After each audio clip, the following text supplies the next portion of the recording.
யாரோ ஒருவர் உன்னை கீழே போட்டார்களா? எல்லாரும் எழுந்திருந்த இந்த பைபிள் வசனத்தை வாசிப்போம். ஏன்னா இது கொஞ்சம் முக்கியமான வசனம். 2 சாமுவேல் 9 1-11 வரை. யோனத்தான் நிமித்தம் என்னால் தயவு பெறத்தக்கவன் எவனாவது சவுலின் வீட்டாரில் இன்னும் மீதியாயிருக்கிறவன் உண்டா என்று தாவீது கேட்டான். அப்பொழுது சவுலின் வீட்டு வேலைக்காரனாக சீபா என்னும் பெயருள்ளவனை தாவீதிடத்தில் அழைத்து வந்தார்கள். ராஜா அவனை பார்த்து, நீதான் சீபாவா என்று கேட்டான்.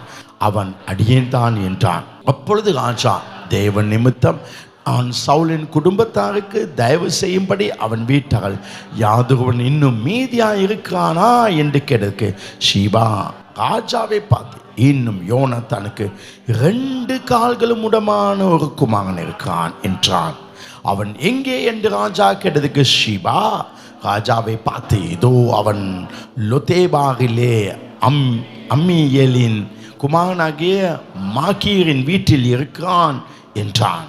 அப்பொழுது தாவீது ராஜா அவனை லொதேபாரிலிருந்து அம்மியேலின் குமாரனாகிய மாகீரின் வீட்டிலிருந்து அழைப்பித்தான்.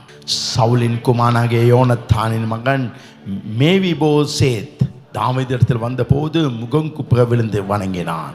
அப்பொழுது தாவீது மேவிபோசேதே என்றான். அவன் இதோ அடியேன் என்றான். தாவீது அவனை பார்த்து, நீ பயப்படாது, உன் தகப்பனாகிய யோனத்தான் நிமித்தம் நான் நிச்சயம் உனக்கு தயவு செய்து உன் தகப்பனாகிய சவுலின் நிலங்கள் எல்லாம் உனக்கு திரும்ப கொடுப்பேன். நீ என் பந்தியில் நித்தம் அப்பம் புசிப்பாய் என்றான். அப்பொழுது அவன் வணங்கி, செத்த நாயை போல என்னை நீர் நோக்கி பார்க்கிறதுக்கு உமது அடியான் எம்மாத்திரம் என்றான்.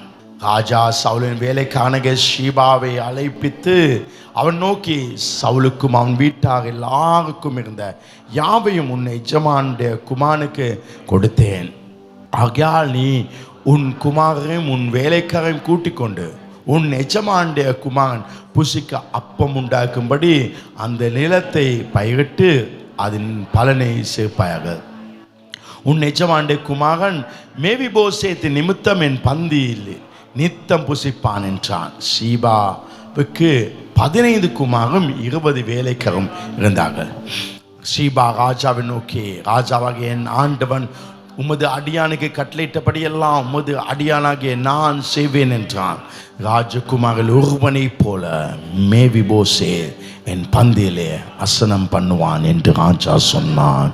ராஜகுமாரில் ஒருவனை போல மேவிபோசேத் என் பந்தியில் அசனம் பண்ணுவான் என்று ராஜா சொன்னார்கள். சவுல் ராஜா முழு உலகத்தை இஸ்ரேல் தேசத்தை ஆட்சி செய்து கொண்டான். ஆனால் அவன் தேவனுக்கு பொல்லாத காரியங்களை செய்த பொழுது தேவன் தாவீதை ராஜாவாக அபிஷேகம் பண்ணார். சவுல் ராஜாவாக இருக்கும் பொழுது சவுல் யோசித்தான், எனக்கு பின்பு என் மகன் யோனத்தான் ராஜ பதவிக்கு வர வேண்டும் என்று. ஆனால் அவனுக்கு விளங்கியது, என் மகன் இல்லை, இந்த தாவீது சொல்லுவான் மேலே வந்துவான், கோலியாத்தை கொன்றான் மேலே வருவான் என்று சொல்லி அவனை கொலை செய்ய பார்த்தான். அவனை விரட்டினான். ஆனால் அவன் முடியவில்லை, அவனால் அழிக்க முடியவில்லை. ஒரு நாள் மிகப்பெரிய யுத்தம் நடந்தது. அதுக்கு முதல் யோனத்தானும் தாவீது நெருக்கமானார்கள். யோனத்தான் தாவீது ரொம்ப நேசித்தான். எந்த இடத்துல நீ ராஜாவா போது என் அப்பாவுக்கு பிடிக்கலனாலும் எனக்கு பிடிக்கும், நான் உனக்கு எல்லாம் தகண்டு அவனுடைய வஸ்திரத்தை, அவனுடைய சால்வையை, அவனுடைய பட்டயத்தை எல்லாம் கொடுத்தான், எல்லாம் கொடுத்தான். அவர்கள் சிநேகித்தார்கள், உற்ற நண்பர்களாக இருந்தார்கள். அவ்வளவு நேசம், அவ்வளவு பாசமாக இருந்தார்கள். ஒரு நாள் பெலிஸ்தர்கள் யுத்தம் பண்ண வந்த பொழுது இஸ்ரவேல் ஜனங்கள் தோத்தார்கள்.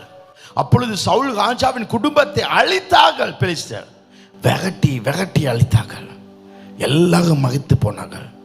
அவனோட பிள்ளைகள் எல்லாரும் மகிழ்த்து போனார்கள். அப்படி மகிழ்த்து போக நேரத்தில் சிறு பையனுத்தான் குழந்தை மாதிரி. உங்களுக்கு தெரியும், ராஜா வீட்டில் எப்படி பிள்ளைகளை பார்க்க நர்ஸ்மாக இருப்பாங்க, ஆயாமாக இருப்பாங்க. இந்த குழந்தையை வெட்டி போட்டுவாங்கன்னு சொல்லி அந்த நர்ஸ் காப்பாற்ற வேண்டும் என்று சொல்லி அவனை தூக்கி கொண்டு பின்பக்கமாய் ஓடினாள். அவனுக்கு உதவி செய்ய வேண்டும் என்று தான் ஓடினாள். ஆனால் திடீர்னு அவள் சறுக்கினாள். குழந்தை கீழே விழுந்தது. 2 காலும் நிலத்திலே பட்டு சிதைந்து போனது. நடக்க முடியாத குழந்தை. அந்த கால் கண்டு வேலை செய்யவில்லை. அந்த குழந்தையின் கால்களால் நடக்க முடியவில்லை. தவழ்ந்து தவழ்ந்து நடந்து அதுக்கு நடக்க முடியல. பெருசான பின்பு கையால் நடக்க ஆரம்பிச்சு. அந்த குழந்தை வளர ஆரம்பித்தது. அந்த குழந்தையால் நடக்க முடியவில்லை, முடமாய் விட்டது. ஒரு நாள் தாவீது ராஜ பதவிக்கு வந்தான். சவுல் வீட்டார்கள் எல்லாரும் தோத்து போனார்கள். வர வர சவுலின் குடும்பம் நாளுக்கு நாள் பலவீனப்பட்டதுன்னு வேதம் சொல்லுது. அவனோட குடும்பத்தில் யாரும் இருக்கவில்லை. தாவீதின் குடும்பம் வர வர பலன் அடைய ஆரம்பித்தது. மாற்றங்கள் நடக்க ஆரம்பித்தது. யாரை அழிக்க வேண்டும் என்று நினைச்சாங்களோ அந்த குடும்பம் பலனடைய ஆரம்பித்தது. யாரை எதிர்த்தாங்களோ அந்த குடும்பம் அது பலப்பட ஆரம்பித்தது. தேவன் மாற்றங்களை கொண்டு வர ஆரம்பித்தார். 2026 ஏப்ரல் 19 உன்னுடைய வாழ்க்கையில கர்த்தர் மாற்றங்களை கொண்டு வர போகிறார். எத்தனை பேர் நம்புறீங்க? என் வீட்டில் மாற்றம் நடக்க போகுது, என் வியாபாரத்திலே மாற்றம் நடக்க போகுது. இது சாதாரண செய்தி அல்ல, இது தேவன் கொடுக்கிற ஒரு தீர்க்கதரிசன செய்தி. தானாய் நடக்க போகிறது. மாற்றங்கள் இந்த சபையிலே தானாக சில மாற்றங்கள் நடக்க போகிறது. கர்த்தர் மாற்றங்களை தர போகிறார். எத்தனை பேர் நம்புறீங்க? மாற்றம் நடக்க போகிறது. வாய் திறந்து சொல்லுங்க, தேவன் மாற்றங்களை கொண்டு வர போகிறார். சத்தமா சொல்லுங்க, தேவன் மாற்றங்களை கொண்டு வர போகிறார். என் வாழ்க்கையில கடந்த மாசம் ஆண்டவர் நிறைய மாற்றம் கொண்டு வந்தார். அதே விதமாக உன் வீட்டில் சில மாற்றங்களை என் தேவன், உன் குடும்பத்தில் தேவன் மாற்றத்தை, உன்னுடைய தொழிலே, உன்னுடைய வீட்டிலே மாற்றங்கள் வரப்போகுது. இதுவரை நீ ஓடி ஓடி இருந்தாய், கர்த்தர் உன்னை அடுத்த பக்கம் திருப்ப போகிறார். எந்த இடத்துல தாழ்த்தப்பட்டாயோ அதே இடத்துல கர்த்தர் உன்னை தலை நிமிர செய்ய போகிறார். இந்த மாற்றங்கள் தானாய் நடக்கும். இயேசுவின் நாமத்தில் 2024 ஏப்ரல் 19 சொல்றேன், இது தானாய் நடக்கும். நான் ஒன்றும் செய்யல, ஆனால் இது என்ன நடக்குன்னு தெரியாது. என் குடும்பத்தில் கர்த்தர் சில மாற்றங்களை, என் வீட்டில் சில மாற்றங்களை, என் சபையில சில மாற்றங்களை தேவன் தானாய் கொண்டு வந்தார். ஆமென். உட்கார்ங்க.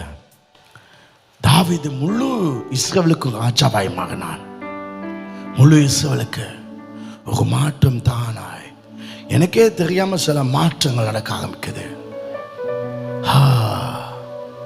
சில நேரம் நாங்கள் பார்ப்போம், புதுசாக ஒன்றும் ஸ்டார்ட் பண்ணல, புதுசாக இது நடக்கலை, பெரிய அற்புதம் நடக்கலை, ஆனால் ஜனம் கூடுறாங்க. தானா மாற்றம், அதுதான் கிருபை. ஆண்டவர் தானாய் சில காரியத்தை செய்ய போறாரு. உனக்கு தெரியாம தானாய் சில வளர்ச்சிகளை கத்த கொடுக்க போறார். இந்த தாவீது ராஜாவாய் கொஞ்சம் காலம் போனது, அவனு பெருசாயிட்டான். அந்த பக்கத்தில் அந்த மேவி போத்தும் பெருசாடும், அவனுக்கும் பிள்ளைகளும் பிறந்துட்டு கால்கண்டு இல்லை. தாவீது யோசிக்கிறான், இந்த யோனத்தான் எவ்வளோ எனக்கு நண்பனாந்தான். சும்மா சார் அவங்க குடும்பத்தில் யாராவது இருப்பாங்களோ, அவங்களுக்கு ஏதாவது நான் தயவு காட்டலாம், கிருபை காட்டலான்னு அவன் நினைச்சான். அது நல்லது. கேட்கிறான், யாராவது யோனத்தாண்ட குடும்பத்தில் இருக்காங்களான்னு அவனுடைய போகுவிகளை பார்த்து கேட்கும் பொழுது அவங்க சொன்னாங்க, ஷீபா சொல்லி ஒருத்த இருக்கான், அவன் யோனத்தாண்ட வேலைக்காரன், அவனை பிடிச்சா தெரிய வரும் அவன் குடும்பத்திலேயே இருக்கான. உன்னை ஷீபாவை கொண்டு வராங்க. நீயா ஷீபா? ஆம். யோனத்தாண்ட குடும்பத்தில் யாராவது இருக்காங்களா உதவி செய்ய? ஒரு சின்னவன் இருந்தான், இன்னைக்கு பெருசாக்கான், பெரிய ஆள். குழந்தையா இருக்கும் பொழுது அவனை தூக்கி கொண்டு காப்பாத்தலாம், நர்ஸ் கொண்டு போனாங்க. ஆனா அவன் கீழே விழுந்துட்டான். இன்னைக்கு அவன் 2 காலும் முடமாயிட்டு, அவன் முடமாகினவன் இன்னைக்கு முடமாயிருக்கான். அவன் ராஜ பதவிக்கு தகுதியானவன், ஆனா இன்னைக்கு முடமாயிருக்கான்.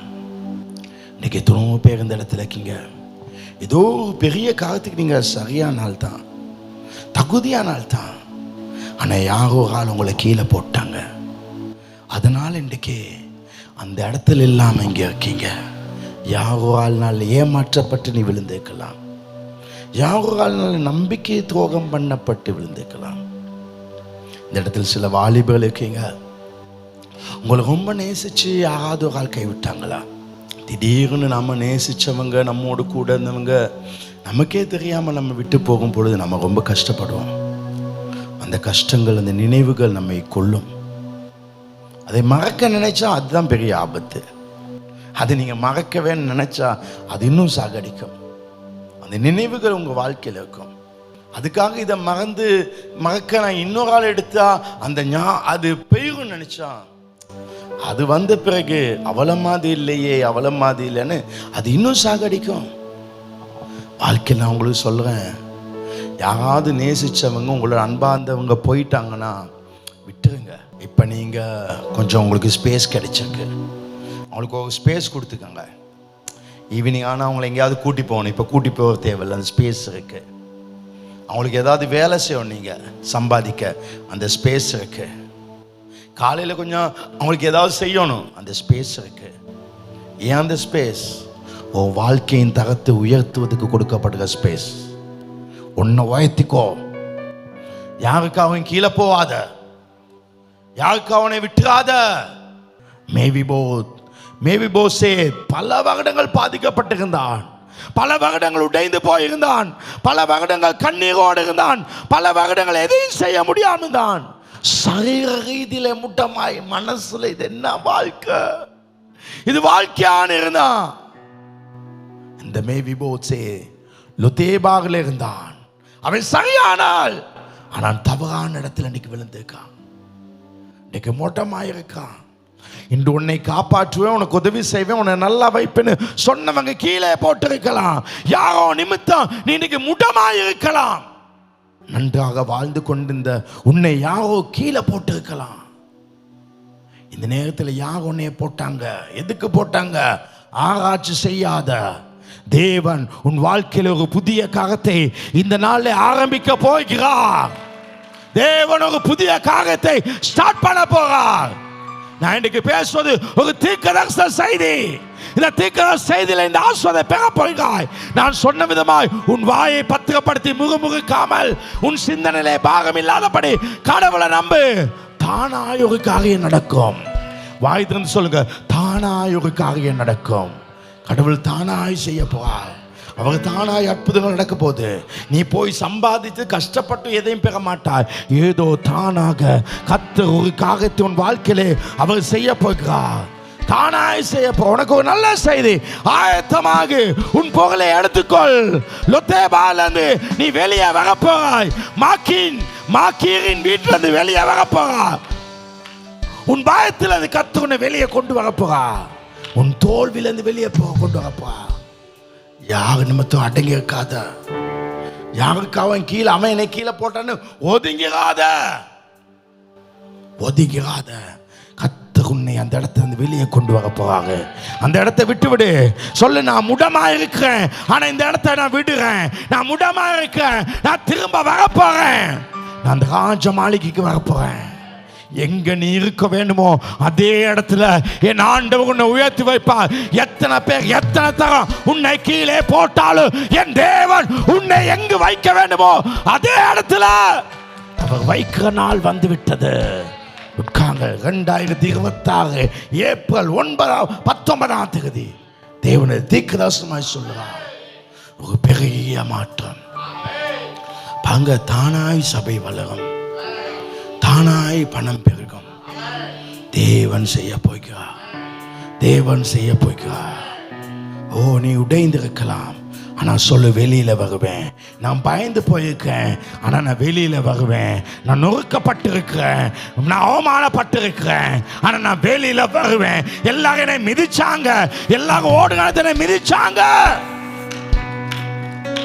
நான் கீழே விழுந்ததை விட நான் கீழே விழுந்த பிறகு என்னை மிதிச்சு போன அந்த வலி தான் எனக்கு அதிகம். ஒரு மனுஷன் கீழே விழுறானே, அதில் ஒரு வலி இருக்கு. ஆனால் அதுக்கு பிறகாக்கள் மிதிச்சு கொண்டு காணதானே, அது அதை விட பெரிய வலி. ஆனால் ஆண்டவர் உன்னை உயர்த்த நினைச்சா, கடவுள் உன்னை உயர்த்த நினைத்தால் அது யாராலும் வெளியே போக முடியாது. என் வாழ்க்கை உடைந்திருக்கதான் நான் வெளியில் வருவேன். மனசுக்குள்ள சொல்லுங்க, நான் வெளியில் வருவேன். நான் எங்க வாழ வேண்டுமோ அதே இடத்துக்கு கர்த்தர் என்னை தூக்கி கொண்டு போய் வைப்பாரு, என்னை தூக்கி கொண்டு போய் வைப்பாரு. தாவீது ஷீபாவை பார்த்துக்க, அப்படியா அவன் எங்க இருக்கான்னு கேட்ட பொழுது அவன் சொல்லுவான், லொத்தேபா சொல்ற இடத்துல மாக்கீரின் வீட்டில் இருக்கான். தாவீதுக்கு தெரிஞ்சிட்டு இவன் இங்க தான் இருக்கானே. இந்த காலையில சொல்றேன், நீ எந்த இடத்துல எந்த நிலைமையில் இருக்கிறாய் என்று உன்னுடைய பரலோக ராஜாவுக்கு அது தெரியும். யார் உன்னை மறந்தாலும் உன்னை மறக்காதவர் நீ எந்த நிலையில் இருக்கிறாய், எப்படிப்பட்ட நிலையில் உடைக்கப்பட்டிருக்கிறாய் என்பதை அவர் அறிந்திருக்கிறார். நான் உன்னை பார்த்து கொண்டிருக்கிறேன். இந்த காலில் சிலரை பார்த்து சொல்றார், நான் உன்னை பார்த்து கொண்டு தான் இருக்கிறேன், நீ வேதனையில் இருக்கிறாய். எங்கள் அப்பா இருந்தால் இப்படி இருந்துப்பேனே, அப்படி இருந்துப்பேனே, ராஜனாக்கள் உட்காந்துருப்பேனேன்னு வேதனை இருக்காய். நான் உன்னை பார்த்து கொண்டு இருக்கிறேன். நீ உடைந்து போயிருந்தாலும் நான் உன்னை மறக்கல. சில காலங்கள் நீ கண்ணீரோடு வாழ்ந்திருக்கலாம். நீ முடமாக இருப்பதனால் தேவன் உன்னை மறந்தாக நினைக்காத. அவர் பார்க்கிறா, அவர் பார்க்கிறா, அவர் பார்க்கிறா. உன் நிலைமை அவர் பார்க்கிறா. அவர் அங்கிருந்து உன்னை கொண்டு வருவா. தாவீது சொல்லலாம், அப்படியா ஊழியர்களை கூப்பிடுறான், சேவர்களை கூப்பிடுறான், ரதங்களை எடுங்கள், குதிரை எடுங்கள், வீரர்களை புறப்படுங்கள். எல்லாம் ரதங்களோடு புறப்பட்டு அந்த மலையில் அப்படியே ரதங்கள் அந்த கிராமங்கள் மத்தியில் போனது வெளியே வீட்டுக்குள்ள இருக்கிற வெளியே வந்து இது என்ன திரளான கூட்டம் வந்து பார்க்குது, ஆச்சரியமா பார்க்குது. யார் வீட்டுக்கு போவாங்க, யார் வீட்டுக்கு போவாங்க? பார்த்தா முடமா ஒருத்தன் கீழே இப்படி நடந்து கொண்டு இருக்கான். அந்த வீட்டுக்கு வாசல வந்தோம்னா இங்க யார பார்க்க வந்திருக்காங்க, அவனை பார்த்தாக. அப்பொழுதுதான் எல்லாருக்கும் தெரியும் இவன் ராஜகுமாரன் என்று, ஒரு ராஜாவின் மகன் என்று. இதுவரை மொடவண்டு நொண்டியன்னு கேலி பண்ணுங்க பயப்பட்டாங்க. இவன் அழைச்சு கொண்டு போக வரும் பொழுது இவன் வாழ்க்கை மகிமையாய் மாறியது. கர்த்தரும் வாழ்க்கைய தலை குனிஞ்ச இடத்துல அதே இடத்துக்கு வந்தோட கூட்டி வர போறார். ஏன்னா கர்த்தருனை வான்னு அழைக்கவில்லை, அவர் வந்து அழைக்க காரணம் நீ எங்க தலை குனிஞ்சியோ அந்த இடத்துல உனக்கு ஒரு மதிப்பை கொடுத்து அவங்களுக்கு ஒரு பயம். நான் நொண்டியன்னு சொன்னேன், கேளாதவன் சொன்னேன், முடவன் சொன்னேன், சப்பான்னு சொன்னேன். இப்ப அவன் எனக்கு என்ன செய்வான்னு ஒரு பயம், உன்னை பத்தி ஒரு பயம் வரும், ஒரு பயம். என் தேவன் அதை கொண்டு வருவா. உன்னை உயர்த்துவதெல்லாம் பார்ப்பாங்க, உன்னை உயர்த்துவதை பார்ப்பாங்க. அவன் சின்ன குடிசையில ஒரு மூளைக்காக இருந்தான். உன்னை கஷ்டமான சூழ்நிலை தேவன் பார்க்கிறா. தேவன் அந்த இடத்துல இருந்து உன்னை தூக்க போகிறா. அந்த இடத்துல உன்னை மேல கொண்டு வர போவா. இயேசுவின் நாமத்தில் அற்புதம் இது தானாய் நடக்க போகுது. நீ கேட்கல, நீ கூப்பிடல, நான் தேடி போகவில்லை, அவர் என்னை கண்டா. பைபிள் ஒரு வசனம் இருக்கு, உங்களில் ஒருவன் பெரியவனாக இருக்க விரும்பினார் தாழ்மை ஊழியம் செய்யுங்க. ஊழியம் தான் உன்னை வைத்து வைக்கும், வேற எதுவும் வைக்காது. கடவுள் உங்களை உயர்த்துவா.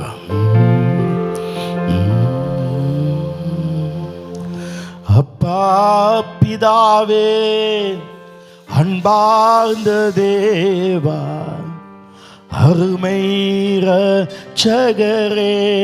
எத்தனை பேர் ஆவியில பாட விருப்பம்? ஆவியானவரே,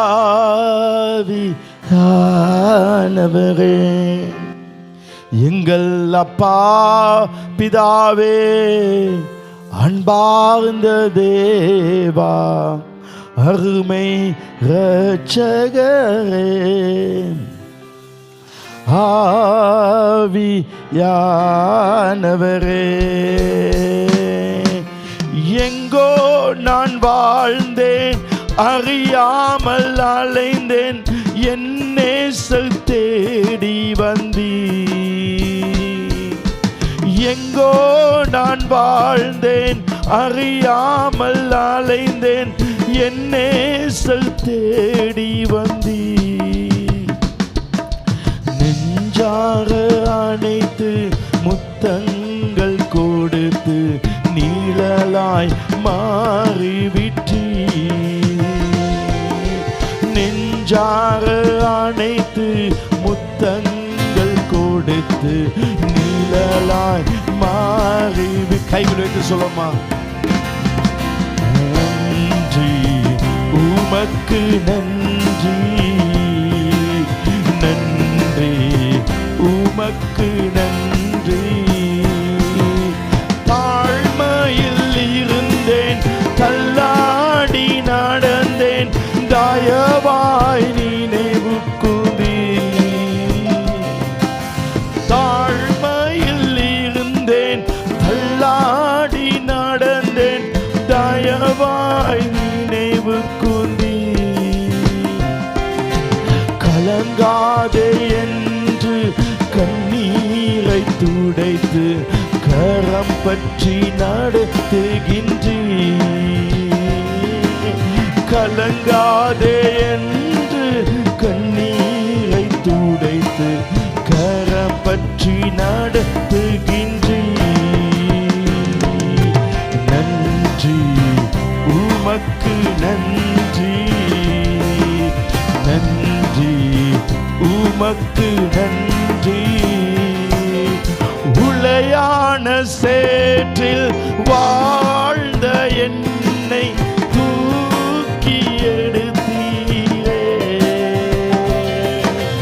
உளையான சேற்றில் வாழ்ந்த என்னை தூக்கி எடுத்தீரே. கல்வாரி ரத்தம் எனக்காக சிந்து கழுவியான தீரே. கல்வாரி ரத்தம் எனக்காக சிந்து கழுவி அணைத்தீரே. நன்றி உமக்கு நன்றி, நன்றி உமக்கு நன்றி.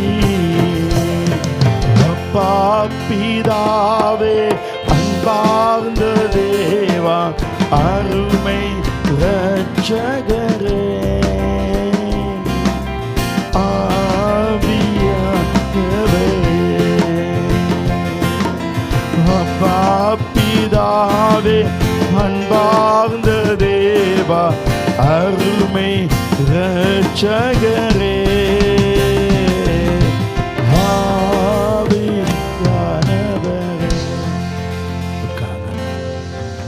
கடவுள் எங்களை எங்க கொண்டாங்க. கடவுள் அந்த ராஜ்ய இடத்துல அந்த இடத்துல இருந்து அங்க அனுப்பி அவனை தூக்குனாங்க. தூக்கி அவனை ரதங்களோடு புறப்பட பண்ணினாங்க. நான் உங்களுக்கு சொல்லுவேன், 2026 ஏப்ரல் 19 சொல்ல கர்த்தர் உங்களுக்காக யாரோ ஒருவரை அவர் அனுப்ப போகிறார். யாரோ ஒருவர் உங்களுக்காக புறப்பட்டு வர போறாங்க.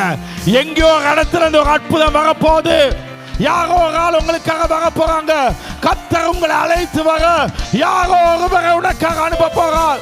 யாரோ ஒருவர் போன் கால் பண்ண போறாங்க. யாரோ ஒரு கான்டாக்ட் வரப்போகுது. யாரோ ஒரு பிசினஸ் வரப்போகுது. யாரோ ஒரு மனிதனை கர்த்தர் உனக்கு அனுப்புவார். ஹalleluya, ஹalleluya. உட்கார்ந்து. ஓ ஷக்கரா பரதலா பரதலா. யாரோ ஒரு ஆள் வரப்பாங்க. வாகனத்தில் பயப்படாதீங்க. யாராவது வந்தா கொஞ்சம் பேச்சு குறைச்சுங்க. உங்களை பேச விடுங்க, பேச விடுங்க. நான் மேலே தான் பேசுவேன், மற்ற இடத்துல பேச மாட்டேன். பேச விட்டுட்டு இருப்பேன். எனக்கு பழக்கமானாக்களோட நல்லா பேசுவேன், மற்றபடி அவங்க பேசட்டுன்னு விட்டுவேன். நான் என் வாழ்க்கையில் ஒரு ஆக்கள் எனக்கு பேசுறதுல நான் குறுக்க பேசலை. அவங்க ஒரு 10 செகண்ட் கூட பேசினாங்க, விட்டுட்டேன். அதில் நிறைய பாயிண்ட் கிடச்சி அதோட மேலே வந்துட்டேன். சில நேரம் நான் அமைதியாக்கணும். நமக்கு எல்லாம் தெரியணும் கூடாது. சில வேளை சின்னத்தர் மூலம் சொல்லுவாள். ஏன் சில நேரம் கத்து ரட்சிக்கப்படாத ஒரு ஆள் அனுப்பலாமே. மோசே ஆலோசனை கொடுத்து கொடுங்க எல்லாத்துக்கும். மோசே சாதாரண மனுஷன் இல்லை. அவனோடு தேவன் சொப்பனத்தில் தரிசனத்தில் தீர்க்க தரிசனத்தில் பேச மாட்டாரு, ஃபேஸ் டு ஃபேஸ். ஆனால் அவன் கூட மொக்க மாதிரி தான் எல்லா காலேருந்து ராத்திரி வர அப்பாயின்மெண்ட் வச்சு அவ டயர்டாயிடுவார். அவட மாமா அவன் யூதல என்ன பண்ணுங்க இதா சரி இது இல்லை சிஸ்டர், இது மொக்க. ஆண்டவர் சொன்னாங்க மாமா சொன்னது கேட்காதுன்னு சொல்லல. அந்த ஐடியா சரியாச்சு. நீ பிரிச்சு கொடு, 100 பேர் 100 பேர் 100 பேர், உங்க 100 பேர் பிரச்சனை நீங்க பார்த்துக்கோங்க. அவன் சொல்லிட்டான். அப்ப சில நேரம் இந்த நாள் ரட்சிக்கப்படாத ஒரு ஆள் மூலம் உங்களுக்கு ஒரு ஐடியா வரும். கடவுள் கொடுப்பா. யாராவது ஒண்ணுக்கு உதவாத சின்னவன் ஒரு காக்கா கொண்டு உனக்கு வடையை கொடுக்கும், ரொட்டியை கொடுக்க வைப்பாங்க. காக்கா வருதுன்னு விரட்டிக்காத. சில சின்ன சின்ன ஆக்களோட இருந்து நாம பெரிய காத்து கற்றுக்கொள்ளலாம். அதே விதமாய் கத்த எங்கேயோ உனக்கு அற்புதம் வரும். நீ அதுக்காக முயற்சி செய்யல, ஆனா கத்து உன்னை மேல் தயவா இருக்கா, உன்னை நேசிக்காக. நீ உன் பேக் ரெடி பண்ண மட்டும் தான் இருக்குது. சொல்லு, நான் திரும்ப வருவேன், நீ மேல வருவாய். 7ஆம் வசனம், தாவீது அவனை பார்த்து, நீ பயப்படாத. இந்த காலையில மேவிபோசே பயப்படாத, கத்தவங்களை பார்த்து பயப்படாத. நீ நினைக்காத அழிவான்னு. அவன் பயந்துட்டான். தாவீது சும்மா இவனை என்னை வெட்டிக்குவானா, ஏன்னா அடுத்த சவுல் குடும்பத்தில் யாராவது ராஜாவாகணும், இவன் மட்டும் அழிச்சுக்க பார்த்தானா. இல்லை, பயப்படாத. உன் தகப்பனாகிய யோனத்தான் நிமித்தம் நான் நிச்சயம் உனக்கு தயவு செய்வேன். கர்த்தர் நிச்சயம் உங்களுக்கு கிருபை செய்வாங்க. இந்த நாட்கள் ஒரு மிகப்பெரிய ஆசீர்வாத நாட்களாக இருக்கும். உங்களுக்கு ஏதோ ஒரு தயவு வரப்போகுது. அவருடைய தயவு பெருசா இருக்க போகுது. ஒரு பெருசா ஒன்று வரப்போகுது. ஆமென். உன் தகப்பனாகிய சவுலின் நிலங்கள் எல்லாம் உனக்கு முதலாவது உனக்கு திரும்பி தருவேன். 2வது, நீ என் பந்தியில் நித்தம் அப்பம் புசிப்பார். ராஜா மேசையில் அப்பா தாவீது கிணத்துல புள்ளைகள்லாம் அக்கணத்து, இவனும் அங்கே புள்ளையாது. அப்போ இவன் ராஜகுமார்னா உடுப்பெல்லாம் உடுத்து நீ இருப்பாய். இப்போ இந்த வசனத்தை இப்போ நீங்கள் தமிழ் வாசித்தீங்க. என்ன வாசித்தீங்க? தமிழ் வாசித்தீங்க. நீங்கள் பைபிள் வாசித்தீங்க. ஆனால் அப்படி வாசிக்கக்கூடாது. ஒரு வசனத்தை வாசிக்கும்போது அதுக்குள்ளே போக வேண்டும். ஒரு பாட்டை படிக்கிறது அதுக்குள்ளே போக வேண்டும். அதே விதமாக தான் பாங்க தாவீது அவனை பார்த்து, இப்போ எனக்கு டக்குன்னு தாவீது ராஜாக்கான், அவனுக்கு மேவி போஸுக்கான், அவனை பார்த்து பேசுகிறான். என்னது? பயப்படாத. உன் தகப்பனா யோனத்தான் நினைக்கிறேன். யோனத்தான் நிமித்தம் அவன் இப்படி உதவி செஞ்சான் தானே, அவன் நிமித்தம் நான் உனக்கு உதவி செய்வேன். பெரிய உதவி வரப்போகுது. உன் தகப்பனாகிய சவுலின் நிலங்கள்லாம் உனக்கு திரும்ப தருவேன். இப்போ இது ஒரு வசனம். நீங்கள் வசனமாக பார்க்கீங்களா, தீர்க்கதரிசன வசனமாக பார்க்கீங்களா? தீர்க்கதரிசன வசனம் பார்த்தாக்கே கர்த்தர் உங்களுக்கு இன்றைக்கி உதவி செய்ய போகிறாரு. உங்களுக்கு நிறைய காணிகள் நிலங்களை கர்த்தர் அவர் தர போகிறார். எத்தனை பேர் நம்புறீங்க? நிறைய பேருக்கு நிலங்கள், கடைகள், வியாபார ஸ்தலங்களை கர்த்தர் தர போகிறார். வீடுகளை கர்த்தர் தர போகிறாரு. இதெல்லாம் உங்களுக்கு சும்மா கிடைக்க போகுது. யாரோ ஒரு ஆள் வந்து மட்டுக்குழியில் ஒரு வீட்டை எனக்கு கொடுத்து போனாங்க. யாரோ ஒரு ஆள் எனக்கு ப்ளூ மெண்டலில் வீட்டை கொடுத்துட்டு போனாங்க. யாரோ ஒரு ஆள் எனக்கு ஜாயிலில் 20.5 பர்ஸ் காணியை கொடுத்துட்டு போனாங்க. கர்த்தர் உங்களுக்கு காணிகளை, ஒரு வீடுகளை அவர் கொடுக்க போகிறார். ஆமென். உட்காங்க. அவங்க நிலங்களை கொடுத்தாங்க. இப்போ எல்லா நிலமும் அவனுக்கு கிடைச்சோன்னு இந்த வசனம், நீ என் பந்தியில் நித்தம் அப்பம் புசிப்ப, நீ சாப்பிடுவ. அது இல்லை, சாப்பிட அவனுக்கு இல்லை. தீர்க்கதரிசனம் ஆண்டவர் எனக்கு சொல்லுவாங்க, நித்தம் ஒரு நாளும் வால்டர் உன் வீட்டில் அப்பமும் தண்ணீரும் குறையாதபடி, உன் வீட்டில் பழங்கள் குறையாதபடி, பல சரக்கு குறையாதபடி, சாப்பாடுக்கு பஞ்சம் இல்லாதபடி நான் உன்னை நிறைவாய் ஆஸ்வதிப்பேன். ஏப்ரல் 19, 2024 சொல்லாரு, உனக்கு ஒரு குறையும் வராது.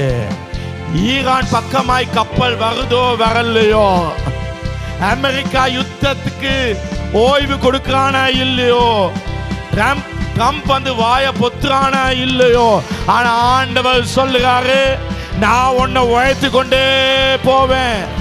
அன்னுக குமார என்ன செய்கிறாரோ செய்யலையோ, நாட்டுல பெட்ரோல் கூடுதோ கூடலையோ, நான் உங்களுக்கு சொல்லுறேன், வெயில் ரொம்ப அதிகமா அடிக்குதோ இல்லையோ, ஆண்டவர் என்னை போஷிப்பார். ஹல்லேலூயா. ஏதாகிலும் அவர் செய்வார், ஏதாகிலும் செய்வார். இந்த நாட்கள் அவர் செய்வார். ஹல்லேலூயா. உட்காங்க. இந்த உலகம் தராததை அவர் தருவார்.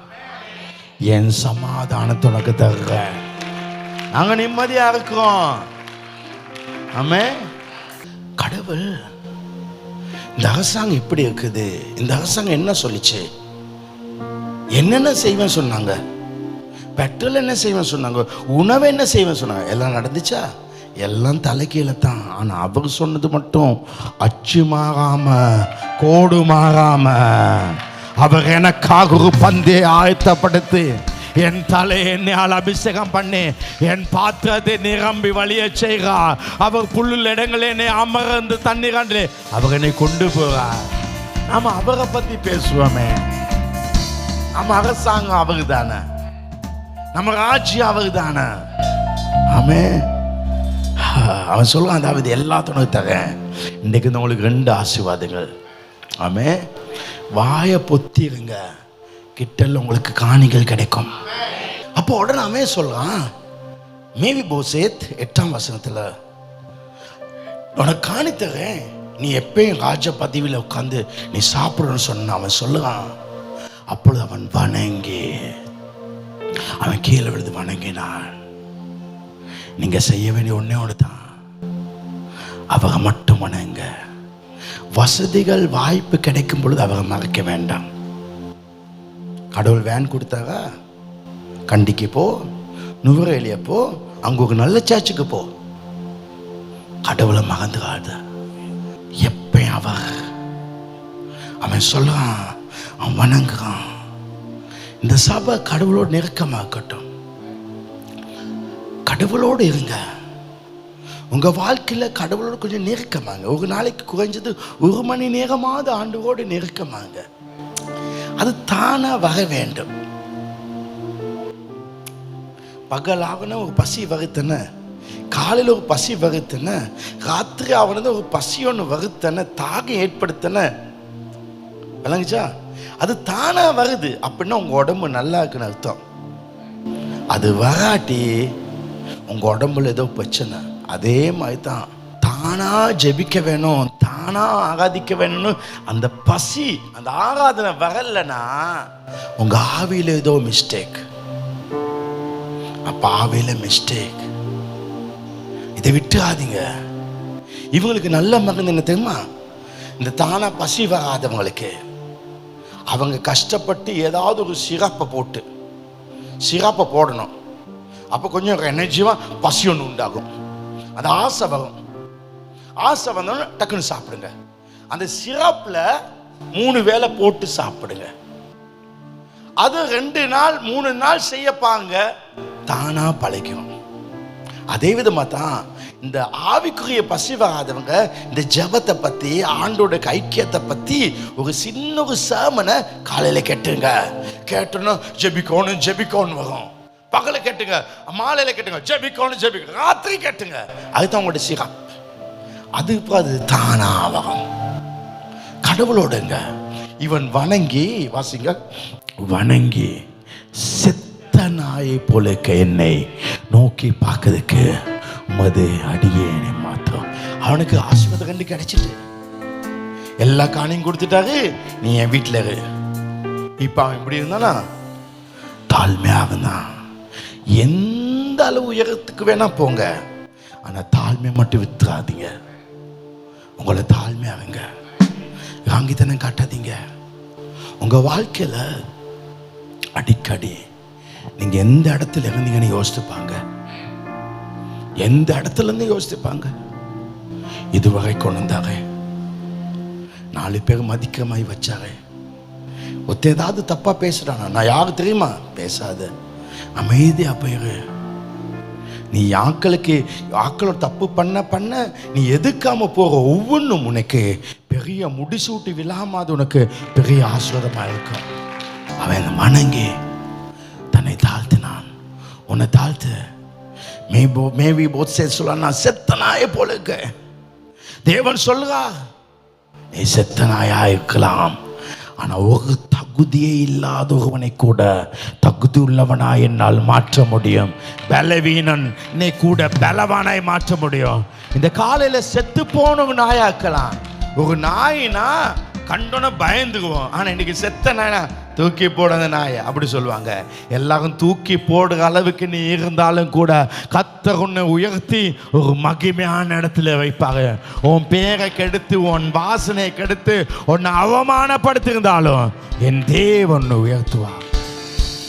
அன்றைக்கு ஃபர்ஸ்ட் டைம் இவ எல்லா உடுப்பை உடுத்துறான். ராஜா அங்கே வீட்டுக்கு போனாலே உடுப்பு மாதிரி இருந்தானே, அந்த உடுப்பு உடுத்து எல்லா பிள்ளைகளும் வந்து உட்காரத்தில் இவனும் நாக்கள் உட்காந்துக்கான். அவனுடைய கால் கண்டு வேலை செய்யல. அவன் சாப்பிடுவ நேரத்தில் எல்லாரும் அவனை பார்க்குங்க. இது நான் ராஜகுமாரன் இன்னொருவன். யாருக்கும் விலங்கல் அவனுடைய கால். அவனுடைய ஈக்கில் மாதிரிக்கான கால் விலங்கல்ல. கத்து நமக்கு பந்தியை ஆயத்த பண்ணும் பொழுது நம்முடைய பலவீனம் எல்லாம் மறைக்கப்படும். நாம் முந்தி என்னென்ன தப்பு செஞ்சோம், முந்தி நாங்கள் விழுந்திருக்கலாம், எங்களை அவமானப்படுத்த.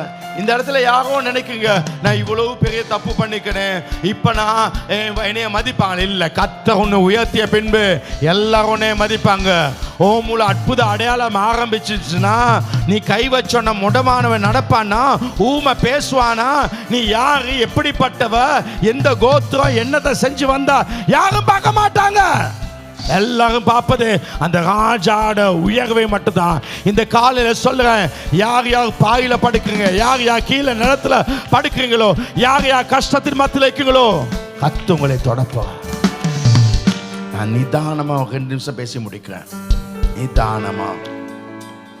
ரொம்ப கஷ்டமான சூழ்நிலையில, ரொம்ப வேதனையான சூழ்நிலை, ரொம்ப கஷ்டத்தில், பண கஷ்டத்தில், நெருக்கத்தில், பாயில நிலத்தில், வசதி இல்லாதபடி ஒரு ஏழை குடிசை மாதிரி வீட்டில் வாழ்க உன்னை பார்த்து சொல்ல, கர்த்தர் உன்னை தொடப்ப வைக்கா, உன்னை தூக்கி வைப்பா. ரெண்டாவதாக, யார் யார் வசதியாய் போயிருக்கீங்க, எங்கேயோ இன்னைக்கு நல்ல நிலையில வாகனம் வச்சு வீடுகளை வச்சிருக்கீங்களோ, கர்த்தர் உங்களை 2வது முறையாய் உங்களை தொடப்ப வைக்கிறா. தேவன் உங்களை தொடப்பா. எத்தனை பேர் நம்புறீங்க இது நடக்க போகுதுன்னு?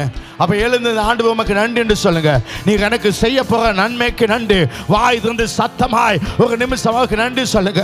என் வாழ்க்கையை நீங்க நினைச்சு, என் வாழ்க்கையை உயர்த்தி, என் வாழ்க்கையை நீங்க மேல கொண்டு வந்து, என் வாழ்க்கையை உன்னதத்தில் வைக்க போற தேவனே உமக்கு ஸ்தோத்திரம். ஹல்லேலூயா, ஹல்லேலூயா. நீர் என்னை மாற்றி, என்னை வடிவமைத்து சீராக்கி, அவமானப்பட்ட என்னை, குனிந்த என்னை, இவ்வளவு தகுதி இல்லாத என்னை தகுதியான இடத்துல என்னை வைத்த தேவனே உமக்கு நன்றி ஆண்டவரே, உமக்கு நன்றி இயேசுவே. சொல்லுங்கள், இயேசுவே உமக்கு நன்றி, உம்முடைய மகிமைக்கு நன்றி.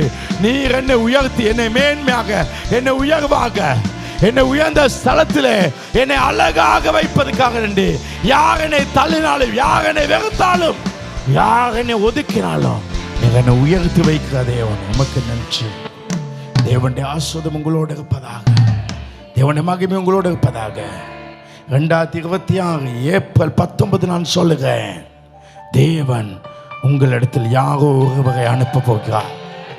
யாரோ ஒருவரினாலே கீழே விழப்பட்ட நீங்கள், யாரோ ஒருவர் வரும்பொழுது பயப்பட வேண்டாம். கர்த்தர் அதே போல கர்த்தர் உங்களை விழுந்த இடத்துல உங்களை தூக்கி ஆண்டவர் இருக்க வேண்டிய இடத்துல உங்களை வைப்பார். ஆமென். God bless.